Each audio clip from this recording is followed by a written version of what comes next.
Amigos, estamos en el programa Yoga para Todos. Está con nosotros Andrea Borboya. Andrea, gracias por tu clase. Estamos hablando de la apertura, pero hoy en particular hablamos de qué es lo que nos quita la apertura. ¿Qué quiere decir tener el corazón cerrado? ¿Qué quiere decir para ti? ¿Qué es lo que nos cierra? ¿Qué es lo que ocurre en nuestros corazones con nuestro alma y espíritu? ¿Qué es lo que nos quita ese espacio y la apertura? Yo creo que es la identificación con la mente, Wojtek, porque realmente el corazón en sí, como decía un maestro mío, no se moja ni aunque te bañes.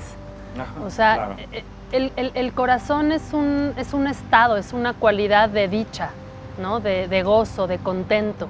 Sí. Y la mente obviamente va pasando por todas estas fluctuaciones. Que son normales. Que son normales, ser humano. y vamos pasando por momentos de angustia, de ansiedad, de tristeza, de enojo, de ira, pero cuando incorrectamente nos identificamos con esta emocionalidad y pensamos que somos eso, el corazón yo creo que se va por una mecánica de defensa, cerrando y haciendo como una endureciendo. Entonces, sí, es una falsa identificación. Entonces quiere decir, claro, que se llena con preocupaciones o con nuestros temores, angustias o con lo que cada uno viva, pero es la parte negativa y endurece.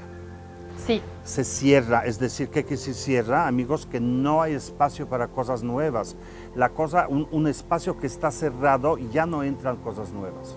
Y nosotros necesitamos renovar constantemente estos espacios. Sería terrible que creo que también entender que no somos esas preocupaciones, ¿sí? Que no somos esa... Que hay algo más, hay mucho más que esto. Claro, esa montaña rusa que está todo el tiempo pues pasando por millones de estados de ánimo, ¿no?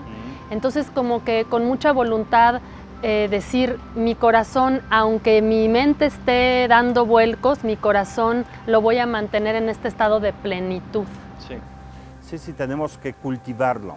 El espacio no se mantiene por sí mismo, aunque nosotros en el budismo decimos que el cielo siempre existe, aunque no lo veas porque está tapado por las nubes, siempre está ahí, pero mejor cultivemos estos espacios, acostumbrémonos a hacer estos ejercicios de la mente, esta higiene de la mente a través del yoga, a través de la meditación, a través de ser positivo, porque si no, nadie lo hace por nosotros. Si vamos a esperar que la dicha llegue sola y se abran corazones, podemos tardarnos mucho, ¿verdad? Así es, mantener como esa conciencia de estar en un estado de observación, de testigo, más que de estar involucrados en medio del torbellino, podernos con perspectiva desapegar un poco. El darnos cuenta. El darnos cuenta. Amigos, seguimos aquí en el programa de Yoga para Todos. Andrea, muchas gracias. Gracias. Recuerden estos consejos y aquí continuamos.